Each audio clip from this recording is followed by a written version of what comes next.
Olá, alunos do nono ano, Colégio Cristão da Penha. Bem, assim como na aula de História, nós vamos continuar nessa primeira semana sobre os assuntos do conteúdo, né, de Geografia. E o tema, gente, nós estamos começar a trabalhar no capítulo 2, que é a chamada regionalização da Europa, tá? Mas vamos entender primeiro o que é regionalização, né? Gente, regionalização nada mais é do que você dividir o espaço geográfico para facilitar a análise do mesmo. Uma outra coisa, né, gente? Passem para o caderno de vocês esse mapa mental que eu montei aqui, para ficar mais fácil também da gente estar organizando nossos estudos. Sempre, gente, nossas aulas, agora essas videoaulas, vão ser sempre através de mapas mentais, para a gente não precisar ter tanta leitura em si, né? E vai ser mais fácil da gente dividir o que a gente vai estudar, tá? Lembrando que é um exercício já para até o final do ano, que é a preparação pré-tec. Então vamos lá, regionalização, então, essa divisão, gente, dividir o espaço geográfico. Agora, quais são os critérios que nós podemos utilizar? 2 critérios físicos, que é a regionalização com base na distribuição dos continentes, por exemplo, né?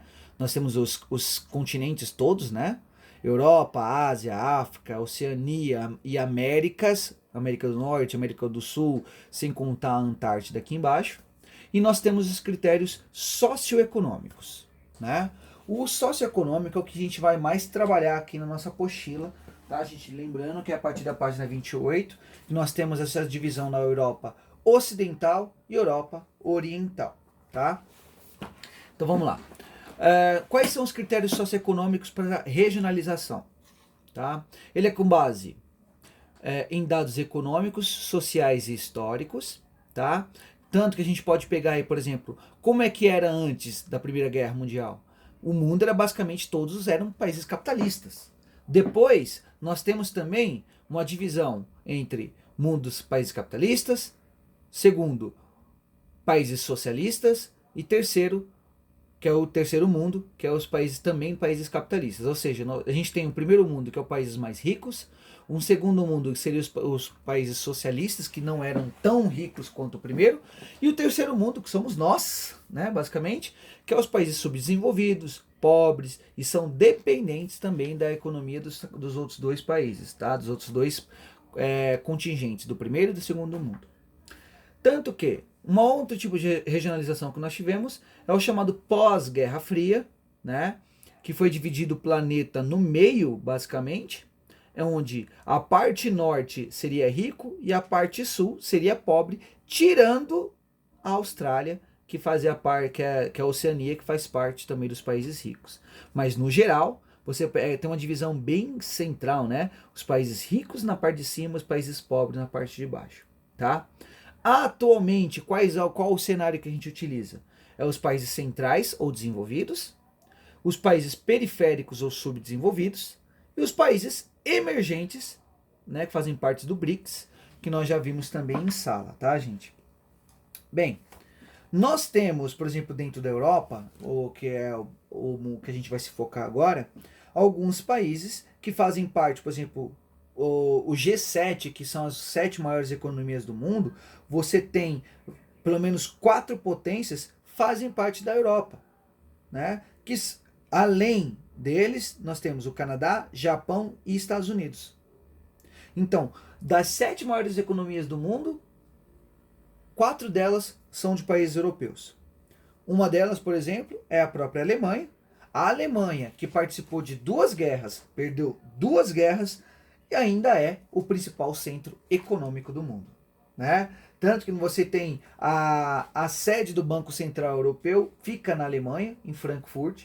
Ou seja, gente, olha a diferença, né? O país é derrotado 2 vezes, é destruído 2 vezes e ainda continua, por exemplo, sendo a base do centro econômico.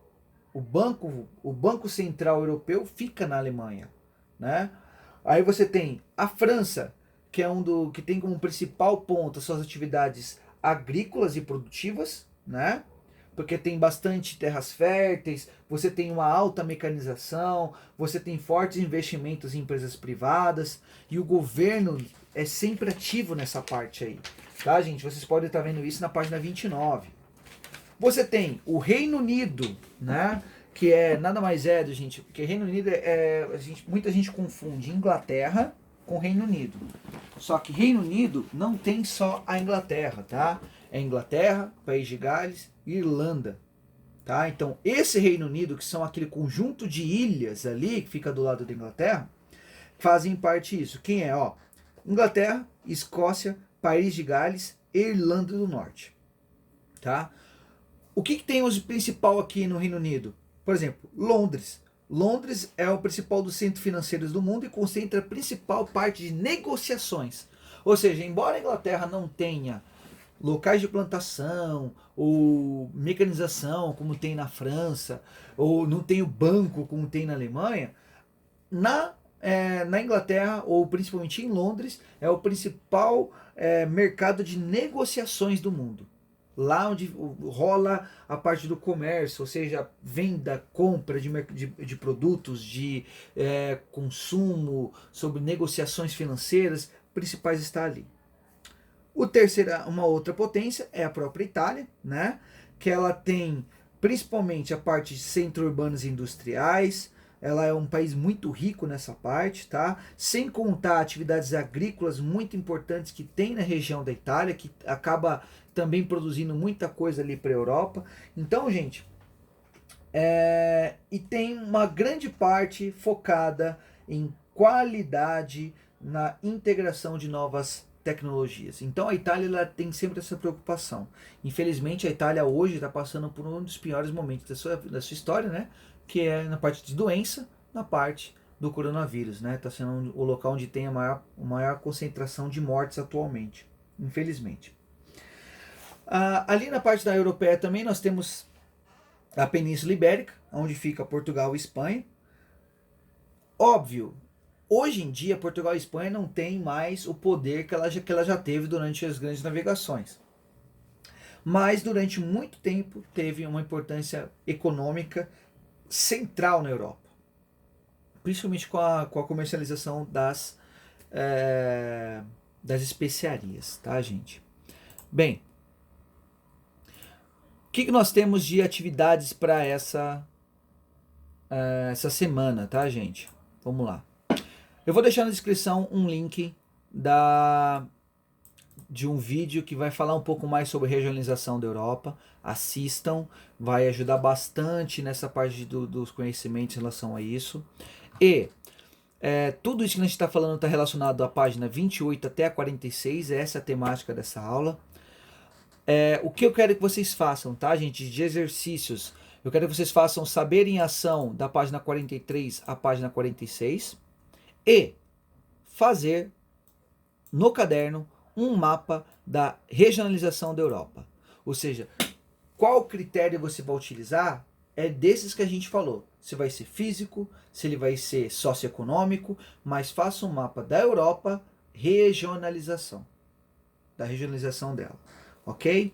Ok, gente, para a próxima semana nós vamos continuar, temos mais conteúdos para poder estar vendo, mas cada um deles não deixem para a última hora, vão fazendo conforme a gente vai passando, como se estivesse na escola mesmo, normalmente, tá bom? Muito obrigado a todos e tchau, tchau.